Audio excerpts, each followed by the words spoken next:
Welcome to Be Still and Notice, a yoga podcast. Join me, your host, yoga and meditation instructor Helen Taylor, to dive deeply into the vast ocean of wisdom that is yoga. Explore with me how these ancient practices can help heal and elevate us physically, mentally, emotionally, and spiritually in an ultra-modern world. Together, we'll deepen our practice, explore our connection to divinity and our own inner landscapes with the help of special guests, guided meditations, how-tos, and oh, so much more. Yoga has the incredible power to change your life on every level, and it all begins with stillness. Now let's begin.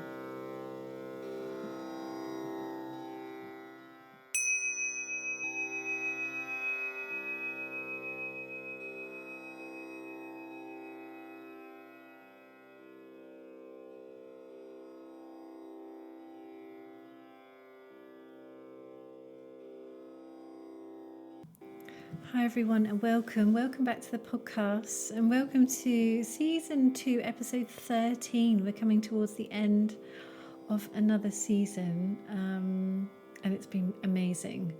And this episode, I am so grateful to have my beautiful friend Vic Quilliam on. Vic has been a friend of mine for, I think, approaching 10 years now. She's a really close friend of mine. She's an amazing yoga teacher. We've worked together at festivals and done women's circles and all sorts of bits together. And it's really fascinating how Vic's yoga career has unfolded with her life. And she is a yoga Nidra teacher, a Hatha Vinyasa teacher, and she also teaches pregnancy and postnatal yoga and yin yoga. So she's also a mum. She lives in Spain with her husband and her 2.5-year-old. And Vic is really sharing how becoming a mum has changed her yoga practice, as fundamentally how it's changed her teaching, how she looks at her own body, how she practices her yoga.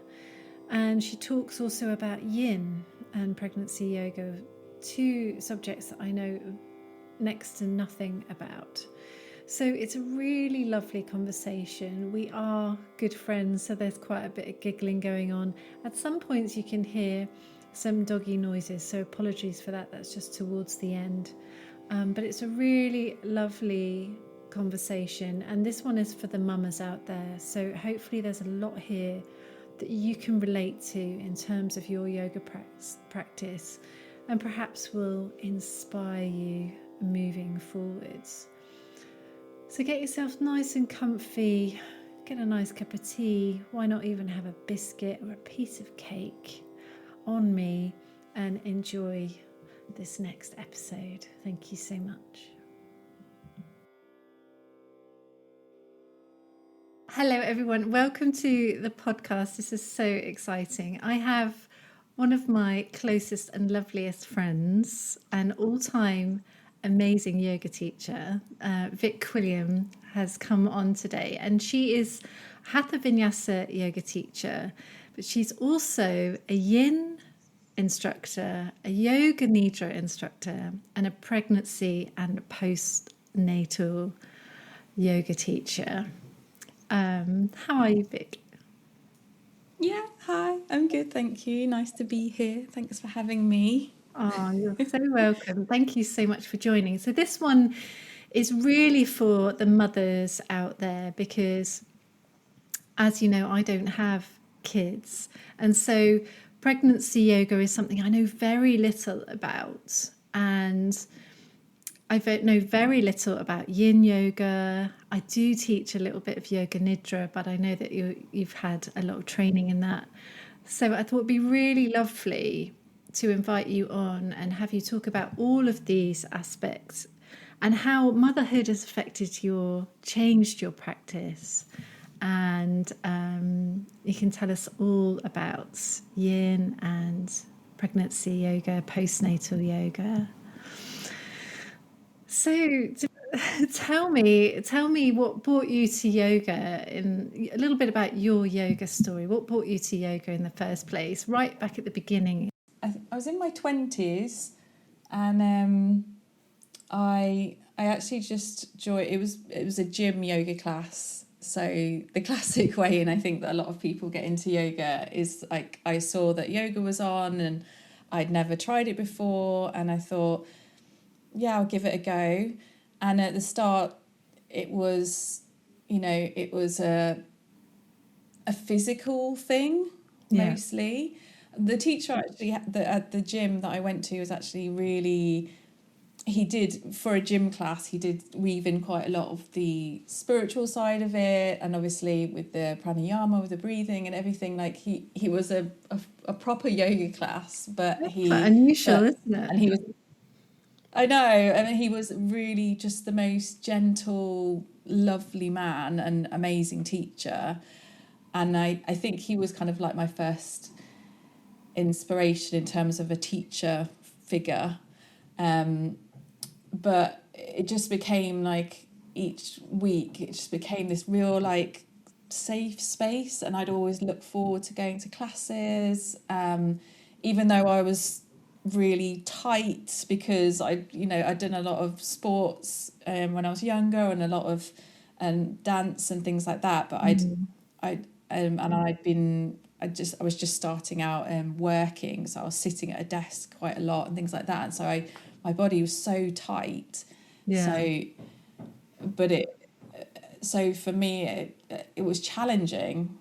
It was a real challenge, but I didn't kind of at that point feel put off by not being able to do poses and stuff. I think because he was such an amazing teacher, and also in this gym there were quite a lot of variety of ages. It wasn't all, it was a lot of women who are actually in their like 50s and 60s and stuff in my class. So it felt like a real, like he offered lots of modifications and things like that. So it felt really great. Yeah, it was just a really amazing space. And from there I went for like 2 years when I was living in Leicester. And then I moved to London, and then that's when it kind of like I started attending all these studios, which obviously are like specific yoga studios, very different, very like quite, I was going to quite dynamic classes, flowing, Hatha Vinyasa, and I even was trying all types of different things, rocket yoga. Definitely not one for me. I remember you going to rocket. And probably back then. But I think, and then I was just in and out of classes regularly, but it was always kind of like a class-based thing. Like I would go to a class, and that would be like my practice, and then I'm trying to think when it kind of. And then, I was doing all sorts. I did hot yoga as well. I got into that. I really got addicted to the hot yoga for a while. When I was living in Brighton. I did a couple of hot yoga classes. I remember I did it as part of a date, actually. It was when I was dating, and this guy was really into hot yoga. So our first date was a hot yoga class. Do you remember? And I actually really enjoyed it, apart from the sweaty, like they didn't clean the room afterwards properly. There was really unhygienic, but I felt amazing afterwards. I could see how it could be addictive. Yeah, I think I found that it was quite a masculine environment now, looking back on it. This kind of like, sweating it out, really, because it was the same postures each class, so which was great for kind of seeing development. But I think that's really a kind of quite a masculine way of seeing yoga, as this kind of like pushing and goals and getting better at it almost. Yes. And that's what kind of pushed me away from it in the end. And it, for me, it kind of had a, I don't want to say like cult, but it had this very like kind of, everyone was kind of like quite cliquey and stuff who went, and definitely. the teacher had favourites and stuff like that. And it, and then I know all these things that have come out about what's his name, the Vikram, and all those kind of things. Yeah, like and it, I kind of like started to get those kind of feelings, so I stepped away from it. And then I actually found a female teacher close to me when I was living in Hertfordshire when we met. And she was an amazing teacher, and she actually, and by going to her classes, I don't know what it was that clicked to me. I think that I wanted to know more, basically. I think I was working at the time in my corporate job in events, and I just wasn't enjoying it. It felt, it wasn't fulfilling me. It didn't, I felt like there was something missing, and that I needed to do something else. And maybe it was because every week when I went to classes, I had felt this like sense of coming home almost, and obviously by doing the practices, coming home to myself, but also coming to a part of me that that needed to explore. There was something about yoga that made me look at my life and what it was, and realize that this wasn't what I should be doing.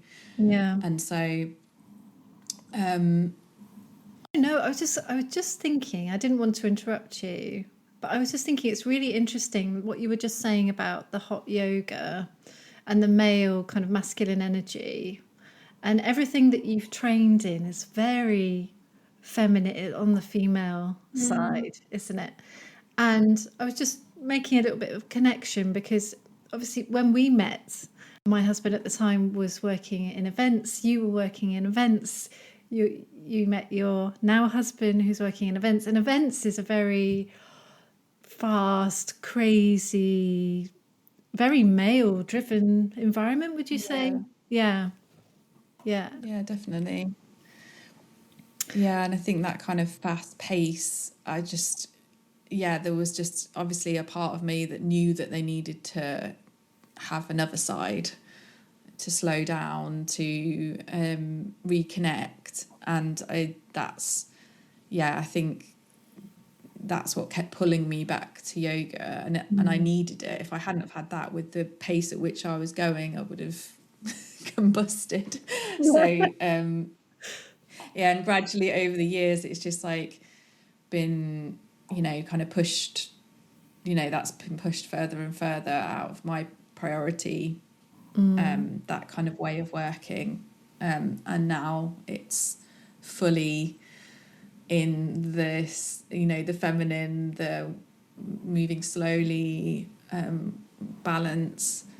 And it was actually because doing the Hatha Vinyasa, the main yoga training that everyone does, that was, looking back on it now, obviously you have to learn the postures, the asanas, so it's, you have to be, everything is quite rigid, and a trikonasana should look like this, and your arms need to be here, and you need to be like this, and you need to be like this. And it was very much so, and you needed to learn that stuff obviously, in order to teach, but actually that was quite, in a way, it was all designed for the male body. And it was only actually when I did my pregnancy teacher training that I realised that the female body is so different, and the poses need to be modified for that. And not only the female body, but every single body is different. it's not one size fits all. And so I really think that the pregnancy teacher training was actually what really pushed me into the more slower pace of yoga. I think previously when I was teaching quite like flowy classes, but they were like going from pose to pose to pose without any like pause almost. Yeah. And it was very, it was physical and but I think that kind of quite dynamic practice was maybe because I was still at that working in that pace in general in my life. So what was Yeah. it that brought you to, because I haven't mentioned, I meant to say at the beginning, but you're a mum. So Yes. you have a lovely little boy. Is he nearly 2 now? He's 2? He's 2.5. He's 2.5 now. Two and a Yeah. half. Oh my God. I Yeah. can't believe he's getting so big so quickly. Oh, he's beautiful. But you did, I remember, correct me if I got this wrong, but you did your pregnancy teacher training before you become a mum yourself. Yeah, I did. So that was it was quite strange, but it was strange, but there was quite a lot of other girls on the course and one guy actually, but Brilliant. women Really?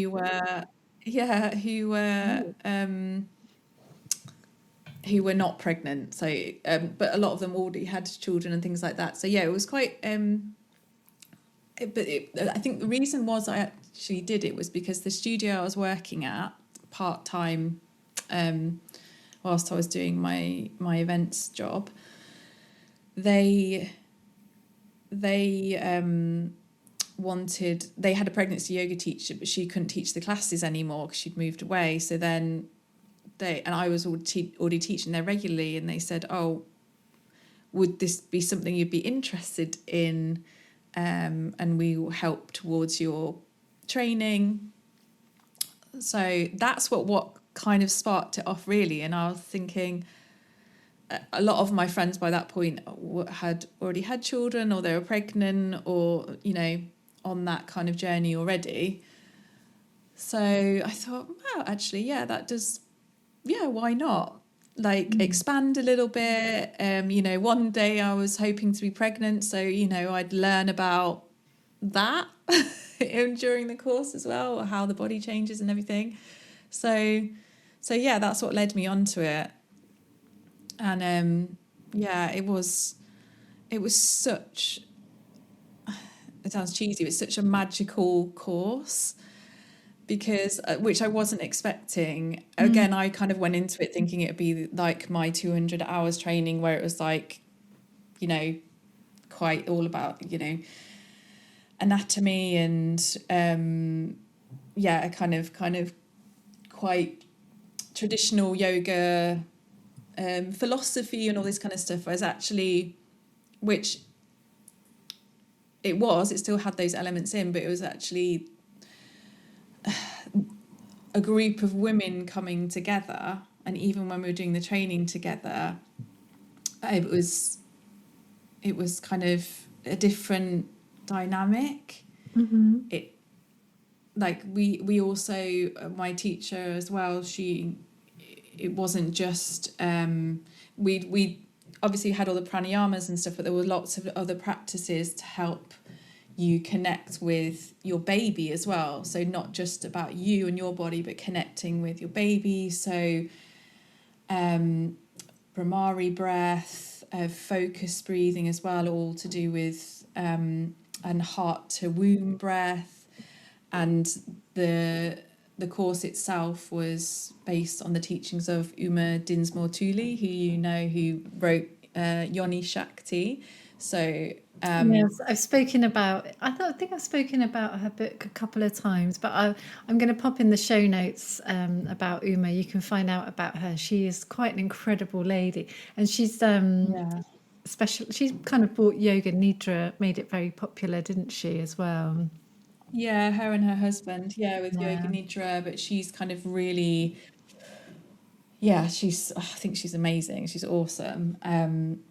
And she actually called out a lot of the yoga scandals, I suppose, Yeah. Yeah. and Yeah.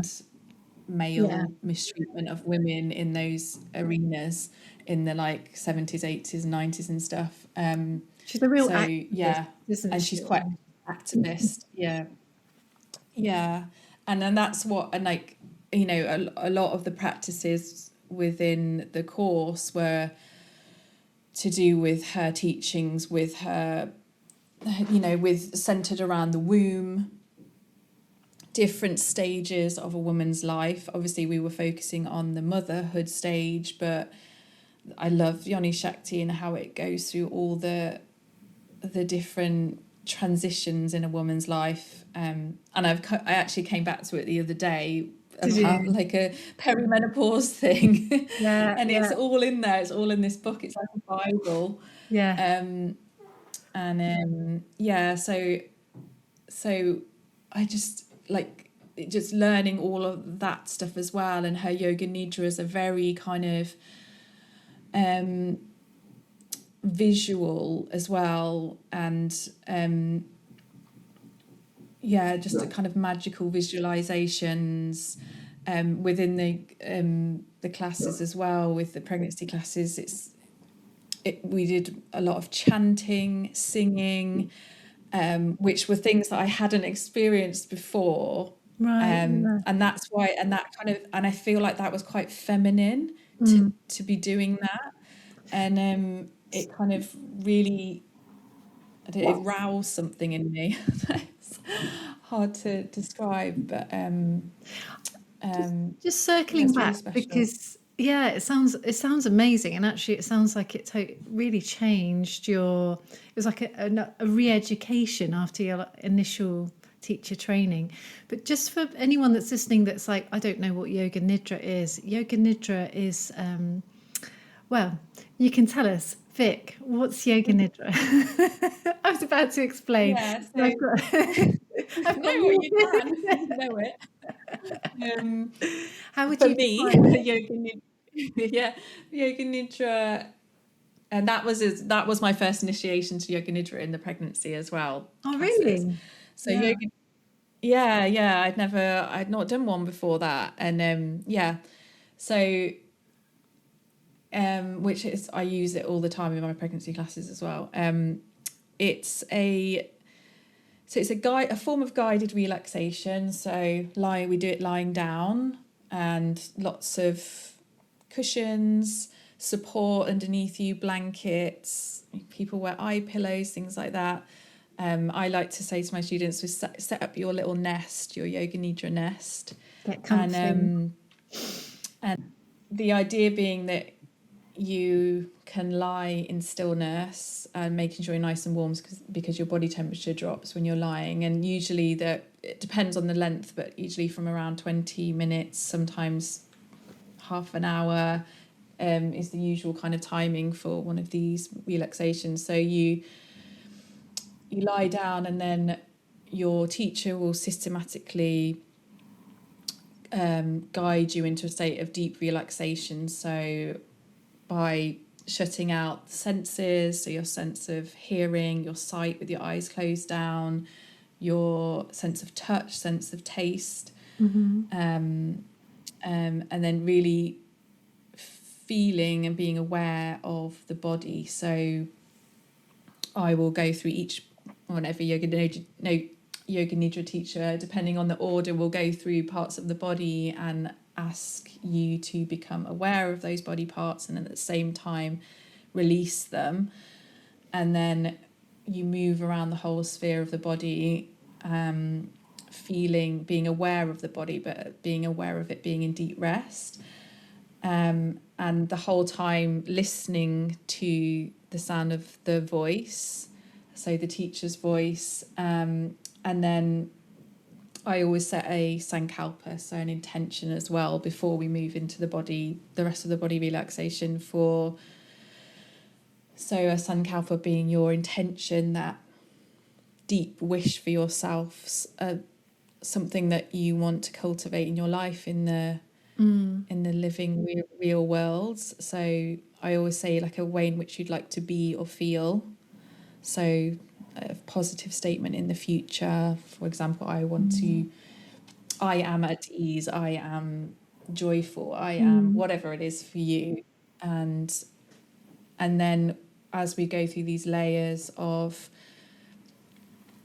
consciousness, the body being fully relaxed, we can then access these kind of deeper layers of the mind beneath the tension that's maybe held in the body, beneath the noise of your thoughts. And they say that when you're in this state, your brain waves are in, I think it's alpha, your activity goes from alpha to theta. So there's this kind of place in between being awake and being asleep. They call it the yogic sleep, don't they? But you're not. Yogic sleep, yeah. You're not asleep. It's really, it's so beautiful. And I've done a couple of Vic's ones. You do it so beautifully. I remember we did a little online women's circle, didn't we, in COVID times? Oh, yeah. Do you remember we did that? And it was so lovely. We just did it for a short while. And I remember joining in, because we were co-hosting it, but joining into one of yours. And you do it so beautifully. And it really is, it's a magical, it's a space in between, isn't it? You're so relaxed, and yet at the same time you're fully in your awareness. Yeah. So yeah, it's an aware sleep, isn't it? It's I've had some really amazing ones as well, where I don't know where I've gone, because sometimes it can feel, can't it, like you've fallen asleep maybe, and that is a byproduct that can happen. But then you go somewhere else, but listening, so your sense of hearing is the only thing really that's switched on. And yeah, it's just whenever any of my students practice it, they, especially for the first time, I love seeing them afterwards, this kind of, like, the yoga stoned look, but with yoga nidra it's this, like, it's even more so. And I always get people as well to have a pad and pen nearby, because I found when I practice yoga nidra, sometimes, like, things come up, and I like to think of it as that's my kind of inner voice telling me something. And when you are in this state of deep rest, I think you can, you're just open to hearing what those voices are. Definitely. Yeah, so I love it. It's my favourite, and I do it especially since becoming a mother. That's been my go-to practice. Really, yeah. Honestly, it's been my lifesaver.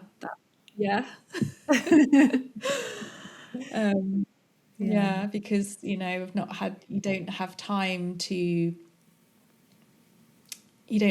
to roll out a mat and do an hour's, practice.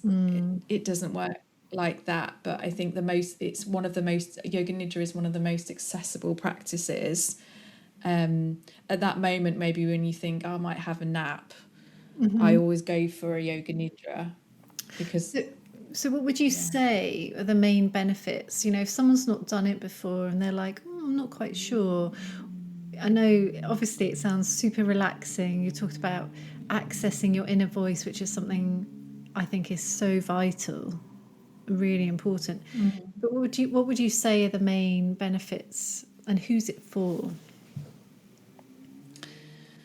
So the benefits, I'd say, for me are it energizes me. So especially if I've not had much sleep, and in general, if you're not sleeping well, yoga nidra practice in the daytime or evening or whenever you're doing it can help give a better quality of sleep overall. And it helps with stress, anxiety, because you're kind of overriding that physical stress response coming into your rest and digest.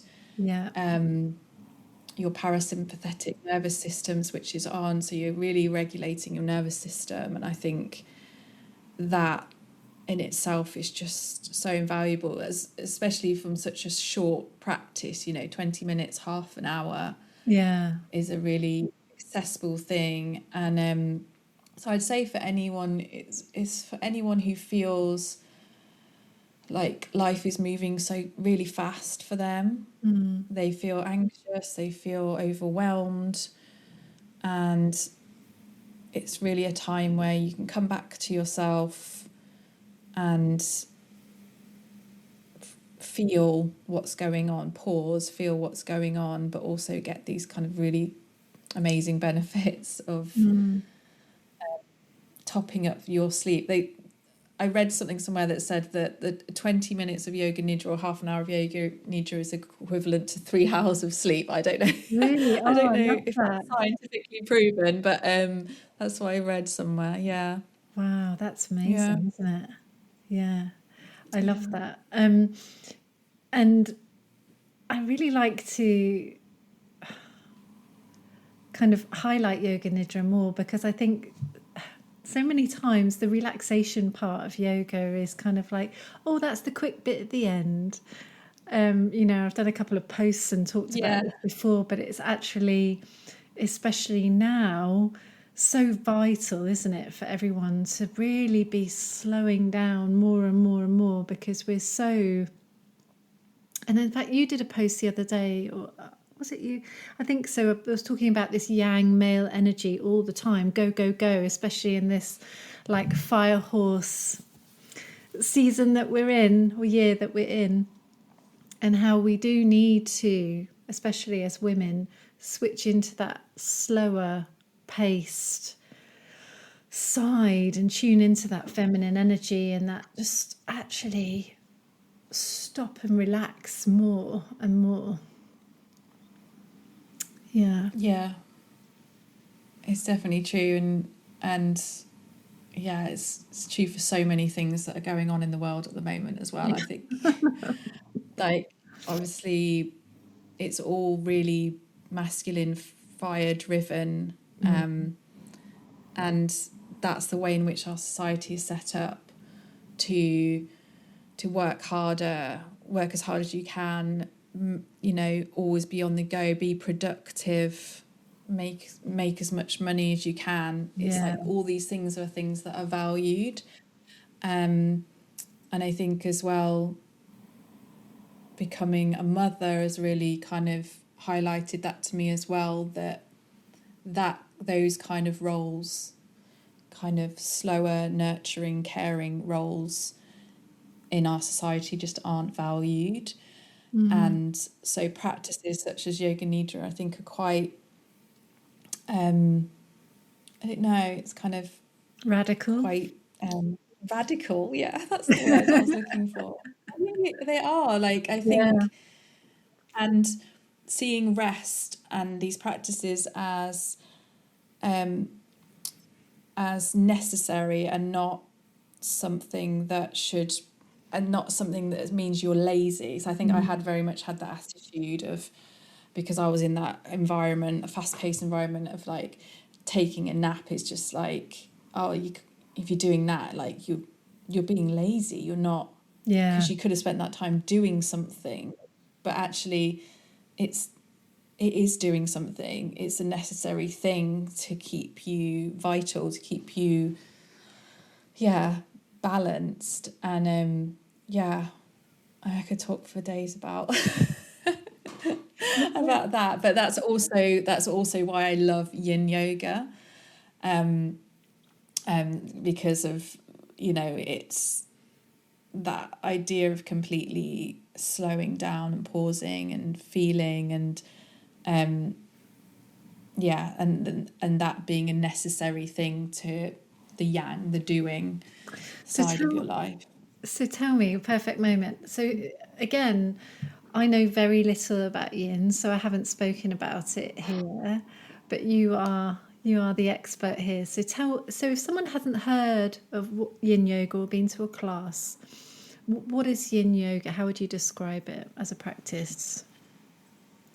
So I would say yin yoga, yin yoga is based on a lot of the poses that you will already know from a standard hatha class, hatha yoga class, but it's much, much slower. So poses are held for a longer period of time, from 3 to 5 minutes. Some people go like masters, and people can go further along and go a lot longer. But holding the poses with support, so with props. And the idea is that spending time in these poses allows the body to go deeper, but it's a gradual process. So taking that time is time over intensity, so using Right. that time to slowly release into a pose rather than kind of go to the deepest edge of the pose straight away. And yeah, it's rather than hatha yoga or more dynamic practices where we work on muscles, the muscle engagement, and we flow from pose to pose in sequences. Mm-hmm. In yin yoga, we have very few poses, sometimes only like 5 or 6 poses in a class in an hour.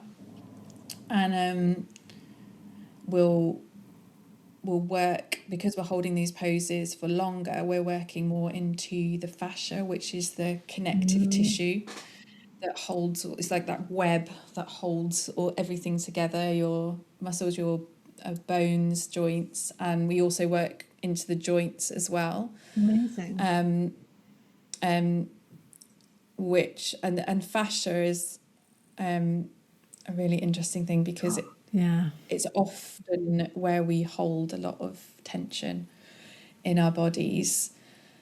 And yin as well, also it's very much about how the pose feels rather than how it looks. Mm-hmm. So I know not all teachers teach like this in hatha classes, is a generalization, but you're looking at a certain shape generally for people to get through with modifications. Whereas yin, we kind of start with a very modified version, and then the option is to go deeper over time. And do But you use the yeah, breath to help you get deeper into the pose? Is that a big part of it as well?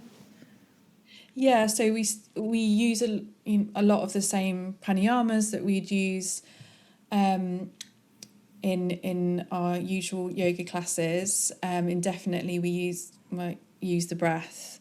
So I'll weave in some breathing practices to start with, and also within the poses themselves. So yes, 100% the breath and energy is 100% part of the practice. The philosophy behind it is not the traditional yoga philosophy. So even though it takes the poses, Mm-hmm. it is actually, it's based on traditional Chinese medicine and Taoist philosophy, which really works with the natural rhythm of nature, Mm-hmm. and that we are part of nature. So very similar principles, Yeah. just to yoga. And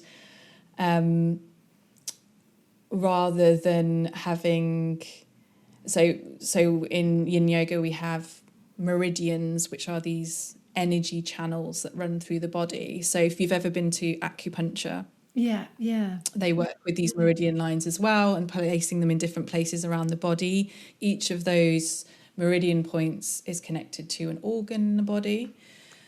And when we place our bodies in certain positions and put pressure on these various meridians, when we come out of the pose, we release chi, which is Like prana. life force, energy, prana, as everyone will know it. So it's all about these energy pathways in the body and how we can, going into certain poses, say for example, I might do a pose that is based on the kidneys and the spleen, which we would move into certain poses that connect these meridian points, and that will be connected to your certain, like if you're in a certain stage in your life where maybe you're feeling anxious, you're feeling inward, then we would work on these.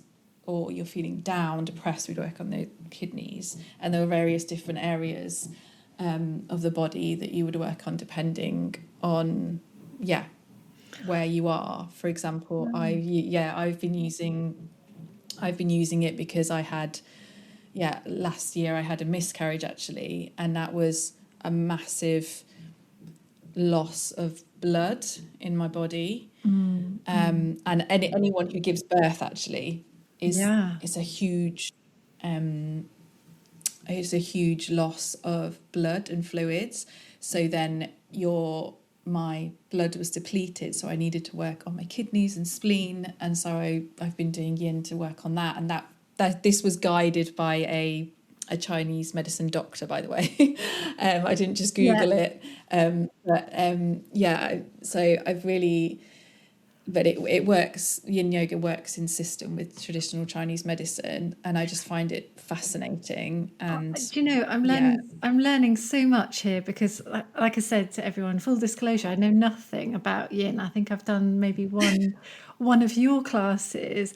I had no idea that the poses worked on the meridians in the body. That is absolutely fascinating. So it's very therapeutic, really. You can use it very therapeutically, as in 100%. And I've not actually had any. I don't actually have any. Oh no, I did have one-on-one yin client who was interested in yin before, so I could kind of tailor it around her.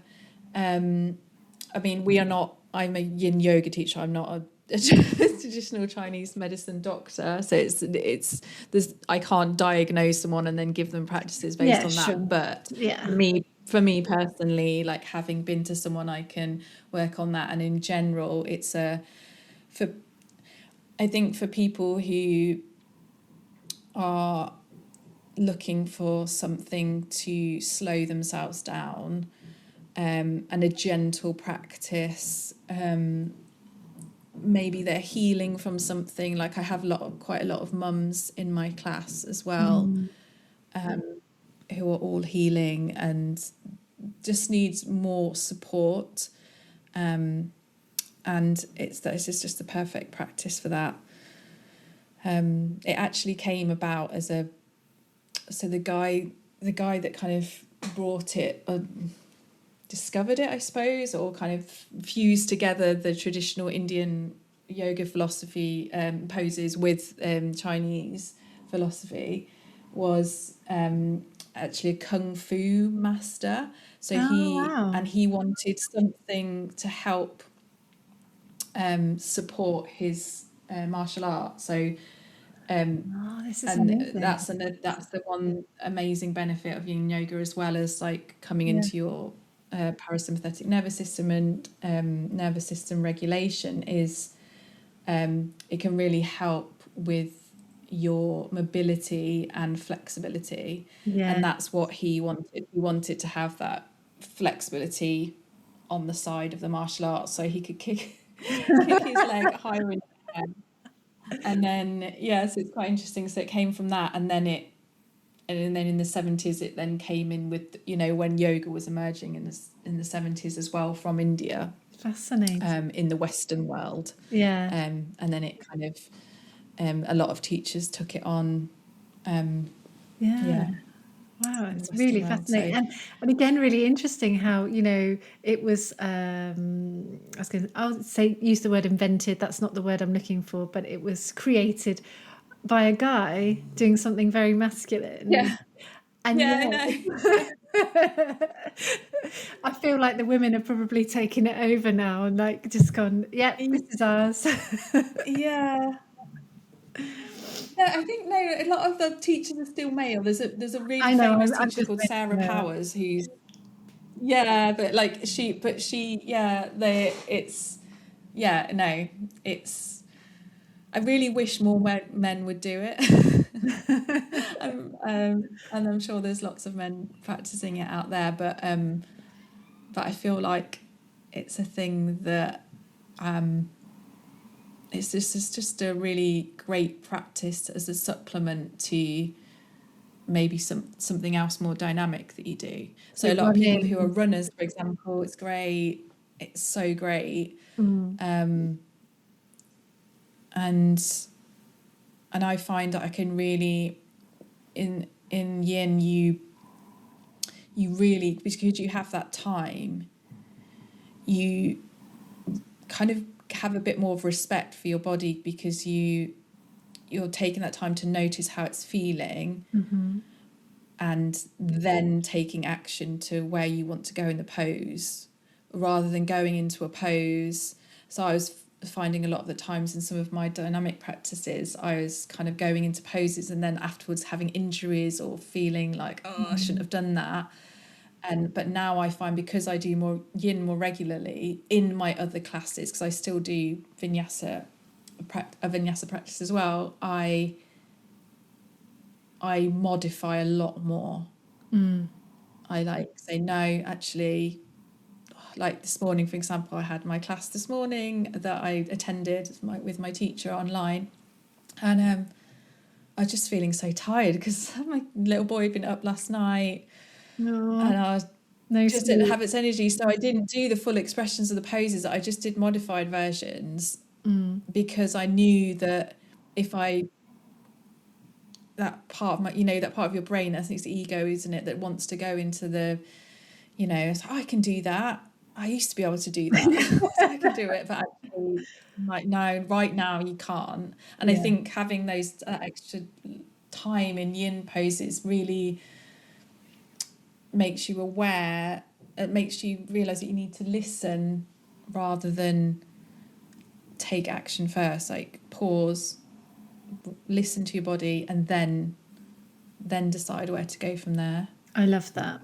I love that. I think that's so something that really needs to be cultivated more and more, and that's something that a message that I'm really trying to put out there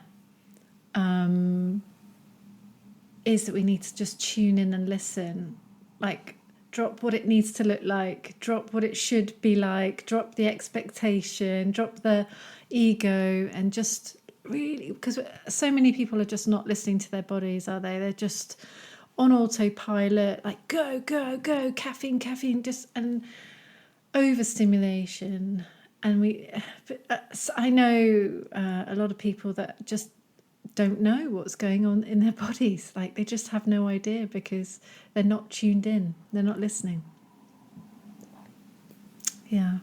No, and that's why, and that's why I love teaching, because there's some tough cookies to crack, as you know, but being able to see someone have that realization and connect with themselves again makes me so happy. And yeah, I just, and that's why I kind of, even that, now I'm teaching a mixture of online and in person, but even online, I love the fact that it means that someone can access that without having to go to a studio or anything, and that all these practices are so accessible, aren't they?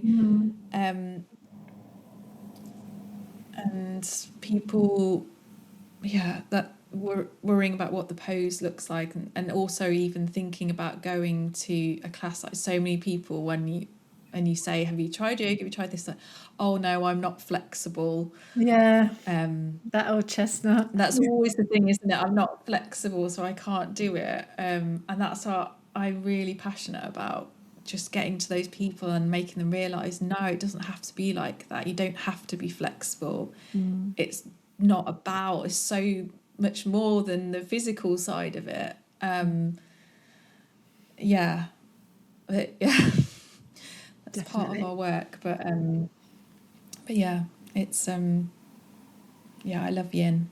I'm all for the yin. I used to be more yang, but I'm all here for the yin now. So tell me about and you, by the way, you're doing amazing, because we had a little catch up before I press record, and Paul Vic's been like, I'm knackered. I've been up most of the night with my little one, and it's you know, having a 2.5-year-old. Oh my god. I mean, I don't know, to all you mamas out there, and to you, Vic, and actually this could make me cry. It makes me feel quite emotional. I don't know how you do it. I struggle with my little life and my fur babies. You know, I've got my 3 furry babies. I don't know how you function. And I just think you're all incredible, by the way. So thank you, mums. And if you need to hear this today, you're fucking amazing. By the way, and I'm talking to you, Vic, as well. I just think you're all amazing. And I'd love to hear from you, Vic, because I obviously you're one of my closest friends, and I love you dearly. So we talk often, but you live in Spain, so I don't get to see you anymore. Sorry. But I'd love to hear from you how motherhood has changed your practice. I mean, I think that's probably a really big question for you, but I'd love to hear. Yeah, so it's changed a lot. So the physical side of the practice, when I was pregnant, obviously my body changed quite a lot, and I was actually teaching pregnancy yoga at the time when I was pregnant as well, and it really changed everything for me as to how I would teach my pregnancy classes in the future, because I realised the physical toll of pregnancy on your body is it's crazy. Like you know, everything changes, and so I felt like my practice started to slow down and become a lot more gentle, as well. And I was actually meditating much more during that time to deal with hormonal changes, which were like roller coaster. 1 minute you're fine, next minute you're just sobbing inconsolably. Oh God. And so and then I was doing a lot of yoga nidra as well, because I need that rest. And also I think being pregnant, you realise that it's not just you. Yeah. It's not just your body. You're thinking about nourishing someone else. And I think quite often for women, it's the first time that we actually start treating ourselves well when we're pregnant. It's like, you know, obviously you have to not drink, not smoke if people do that, and all those kind of things, and like eat well. And it's like, well, I was sat there like, why couldn't I do this properly before? That's interesting. Like, why did I treat my body, but I'll treat this sacred baby in this way, but when it was me, I didn't. So it was kind of a big wake up call there. And then after the birth, after I had, all the tools from pregnancy yoga massively helped with the actual birth itself, you know, with anxiety around birth, the actual physical labour of it itself, which is insane. So definitely having that practice before, having the strength, stability from the asanas, but also the poses, but also from the meditation, breathing exercises to help with focus, to help to set mantras, all these kind of things that I used during the labour were so useful. And after I'd had my baby, I mean your body your body's just, it's just kind of like ripped open, and it sounds graphic, but like ripped open in terms of like, so when you were pregnant and you're practicing yoga, it's more about kind of like this feeling of opening and, you know, opening your pelvis, opening your hips to get ready for this baby, just like expanding. And then when you have the baby, it's like, so you're just like, everything's out there and it's just like, whoa. And so postnatally, it's really about drawing everything back in.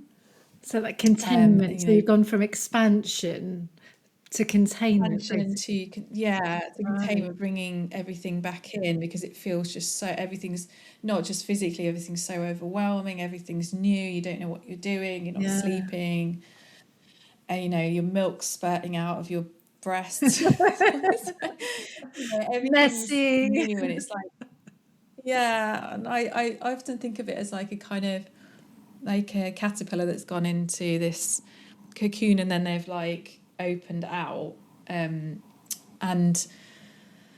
you're like this big transformation. And so after that, it was, for me, it was kind of about, okay, bringing everything back to yourself then again, and healing and recovering,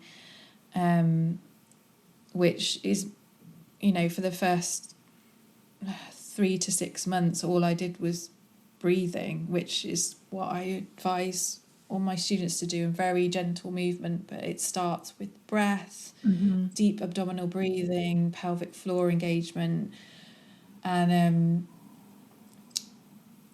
so, but during that time I was doing that, I was breathing, and I actually found that first 3 to 6 months was actually found, because the babies are smaller, they sleep a bit longer, so you do get a bit more time to kind of do that, but then as my baby anyway got older, he's very active, didn't like to sleep much at all. crying time, so, and I was breastfeeding, so I was like, you know, in the night sleeping with him, waking up every hour or so, and that's when my kind of physical practice went out the window. And it was very much then a more kind of breathing for regulation.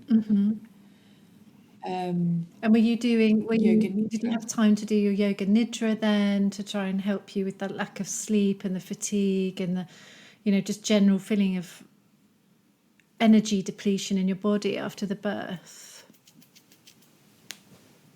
So it was mostly that. It was yoga nidras mostly, and so my body really tightened up, but actually I didn't have the energy to bring to a physical practice. I just didn't.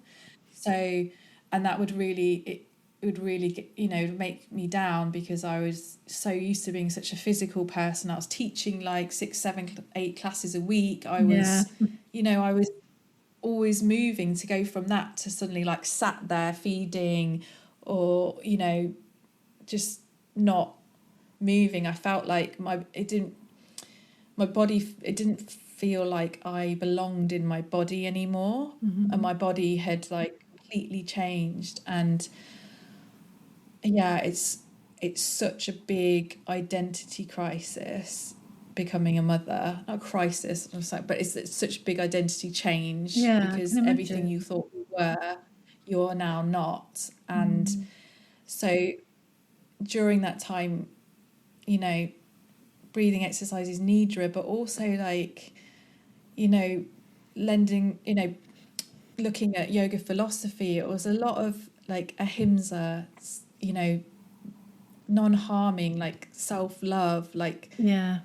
those kind of practices, thinking about kind thoughts to myself, staying truthful to my situation, accepting where I was the kind of, that was my yoga practice, and still is.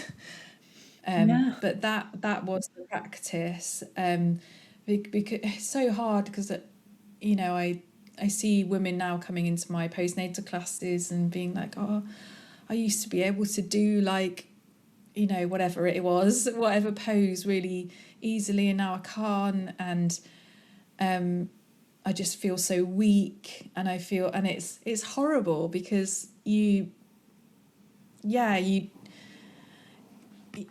feel not yourself, and weak. But actually, this was my Chinese medicine doctor as well, reminded me of the strength and energy that it took to make a baby, to birth them, to Create then another look human after them, being. Yeah. create that, and do that. Huge. That is like that's your strength. Like that is Yeah. that's where all your energy is gone. And yeah, it's, the yoga practice came to me in just a different form for that time in my life. And it's only been actually these last 6 months or so where I've started to, and you know, my baby's 2.5, and I've started to feel like not myself, but a new version of me, Yeah. that has the energy to do some of the things that I did before, Yeah. in a different body, and a different hat on, I suppose. But postnatal, like people always think postnatal is just the first 6 months, whatever, or a year, but it's just not. it's it just, you know, you're always, I think, people recover in so many different ways, don't they, from things. And that's what I love teaching postnatal yoga as well, because I really feel like women need those spaces to feel safe, to feel like, you know, they are getting some back to some movement, but it's very gentle. It's very, my classes of, you know, all movement is very considered, and it's all to do with bringing out the body back together, but meeting yourself where it is as well. It sounds like there's a huge amount of, and obviously I'm not a mother, so I haven't been through it, but just from our conversations and what you're saying right now, it sounds like a huge part of it is to give birth. There's actually a death of your old self. I don't know if this sounds right to you, but there is like yeah, she's nodding. Yeah, no, totally. Like a death of the old you that was. And so there needs to be this kind of integration of an allowing and accepting of the new you in its new form. And suddenly you also have a whole nother human being to care for and teach and nurture. And like you said, it's not just about you. And knowing women, and we've talked a bit about this on the podcast before, and how hard we can be on ourselves, like the expectation. I can totally, and the self-criticism and the, you know, we really are hard on ourselves, aren't we, as women? So I can totally imagine, yeah, that container is actually really vital. Do you think there's enough support for women after they give birth in this way? No, No. not at all. And it goes back to what I was saying earlier about, you know, we're living in a world, like a patriarchal kind of society that values, that kind of productive doing, seeing as, the 9 to 5 and stuff. So when you're in that postpartum period, it's this unpaid or unacknowledged labour that mothers do, with, if you are, feeding through the night, if you are, whatever you're doing, you're caring for your baby all day, all night, you're breastfeeding, you're all these kind of things, they are just not acknowledged as important, I think, in society. So then there isn't that support structure in place for people, and also, situations in the way in which we live now compared to women lived before. We all live far away from family. Maybe we're in houses, apartments on our own, where people don't really know the neighbours that well. Yeah. It's actually really interesting living here in Spain, because when I first had Raiden, my baby, there wasn't like it was just me and my husband here, and we have friends and things like that, but we're essentially on our own. And Because your parents, your rest of your family is still here in the UK, aren't they? yeah, they're in the UK, and like my sister, who I've got a twin sister who I'm really, really close to, and my family and friends are all in the UK. So we're here on our own, and we, it's really hard not having like a mum or a sister or someone to pop in and see how you are, or if you're sick, someone to come and help, and all these kind of things. And actually living here in Spain, they are the culture here, and they're very much set up as a family structure. So the family structure is very strong, and they often, families live close to each other. Usually the grandparents, so the parents, are quite a bit younger, because they have their children younger, or used to. I know it's changing more now, but the support network, your family network, are close by. And even in the apartments that we're living in now, actually, it's quite a lot of elderly people living here, and they always have their grandchildren staying with them. They walk them to school. Yeah, and it's really nice. But that's something that a lot of us, especially in the UK, I know it's different there now, and everyone's kind of spread out. And over here, like, there are, I know lots of different mums who've immigrants from other countries that are living here, and it's really tough. Must be. Not having the network to rely on. But we, in a way, we have been kind of creating that here for ourselves. I'm now working with a community, so a mother's community that a couple of girls I know here have set up, to provide classes for mums and babies. Oh, lovely. Like, I'm teaching yoga classes, and they do events and things like that. So to kind of pull as kind of nomadic mums together and families together. So, create your own little community. Yeah, your own tribe of people to help. But yeah, it's tough. Yeah, it must be. It must be.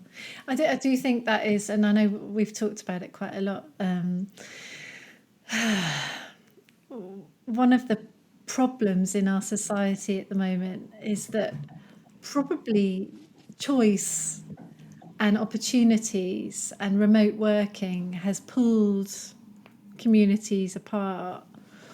In the old days, you did live next door to your whole family, extended family, And I think cultures where they really, like you were saying in Spain, the family is most important. I just think that people do better, don't they? They're happier. They seem to do better. I think it's a healthier way to be, especially, as a mum, needing your tribe, your women around you to help. And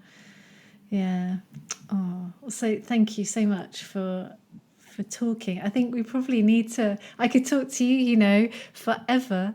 I know.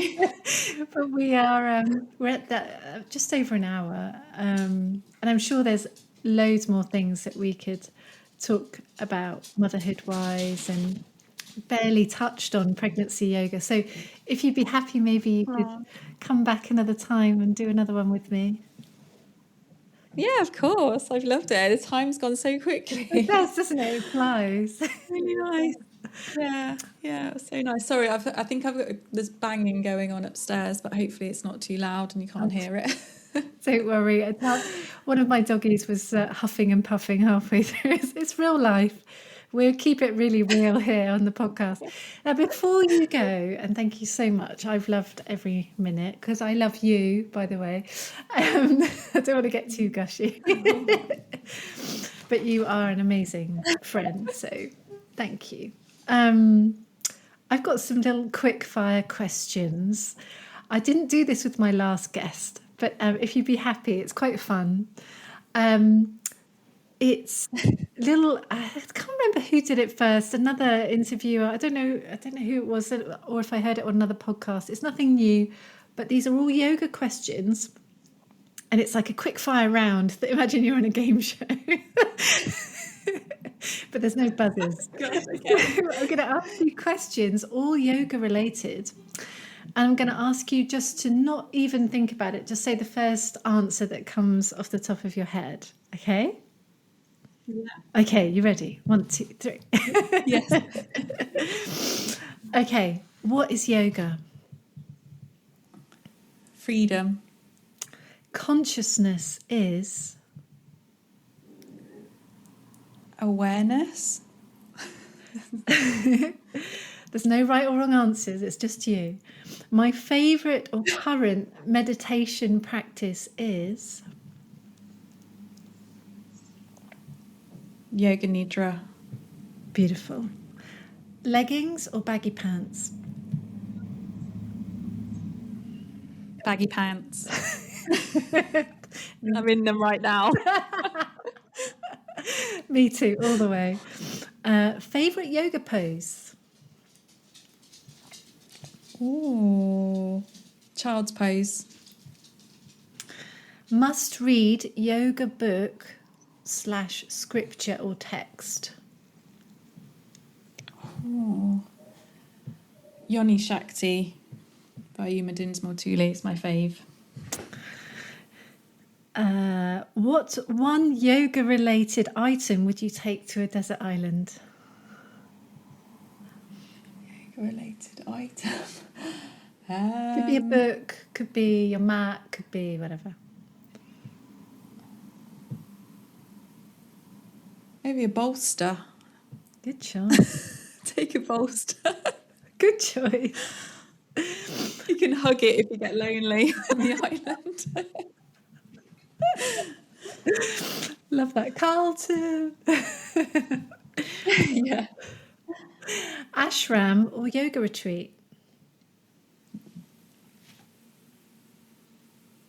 Ashram. Devotion for me looks like... Devotion for me looks like loving myself. And last question. I'll leave the best till last. Karma is... Oh, gosh. Karma is... What is karma for me? Karma is...